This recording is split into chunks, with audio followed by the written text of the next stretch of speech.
Viure per viure és grotesc i absurd. De vegades penso que viure és com travessar una ciutat immensa i desconeguda. Tan immensa que la travessia dura tota la vida, i a mesura que ens anem fent grans, ens adonem de la quantitat de zones que no hem visitat i que ja no podrem conèixer. I tan desconeguda que mai no sabem en què ens podem trobar amb girar una cantonada. Passem per barris agradablement silenciosos, amb cases d'aspecte confortable. De bona gana ens hi quedaríem, però no ens podem aturar. Ni allí, ni enlloc. Està rigorosament prohibit. D'altres vegades travessem barris poc atractius, sòrdids. Coincidim de vegades durant un tram de la ruta amb altres persones. Amb algunes arribem a intimar i a d'altres simplement les coneixem. Amb tot, ni la coneixença ni la intimitat no ens escurcen ni ens allarguen el camí. No ens canvien la ruta, no ens la modifiquen. La nostra ruta és exclusivament nostra, la d'ells exclusivament seva. Així i tot, el tram compartit pot ser més agradable si tenim la sort de fer-lo amb algú a qui compartim afeccions, gustos, desitjos, esperances. Però cal tenir en compte que aquella persona fa la seva via i nosaltres la nostra. Que no hi ha fusió de dues rutes en una, sinó simple coincidència temporal que cap dels dos no sap si durarà molt o poc i que pot veure's alterada per un canvi inesperat de ruta d'una de les dues persones o per l'aparició d'una presència imprevista a qualsevol cantonada.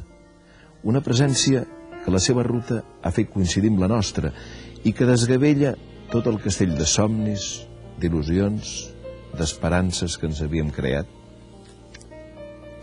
També és possible que l'amable companyia ens hagi d'abandonar perquè hagi arribat al terme de la seva ruta. Tot és imprevisible i provisori en la vida. I per això val més afrontar-la sol, amb consciència de la pròpia solitud. No per insolidaritat o egoisme, sinó per amor i per respecte a la llibertat i l'esforç dels altres. És quan el fem amb aquesta disposició d'ànim al camí que se sol donar la coincidència entre il·lusió i realitat. Comptem exclusivament amb un passat que ens ha portat on som i amb un present que a cada pas que fem es converteix en passat. Som passat. Som persones només en passat. I és grotesc que el vulguem negar o oblidar. Caminar és el nostre fat. Viure és el nostre fat. I viure sols en una solitud acompanyada que de vegades resulta difícil discernir. Tota la vida vivim sols, però mai no deixem d'estar acompanyats. Entendre bé aquestes dues coses, aparentment contradictòries, em penso que és el que més pot propiciar la coincidència que deia.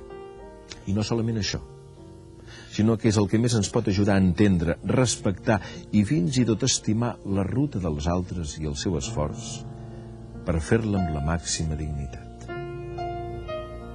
Viure per viure és grotesc i absurd. Viure per conèixer i conèixer-nos és la veritable resposta al gran repte de la vida i és alhora la possibilitat que més apropa il·lusió i realitat.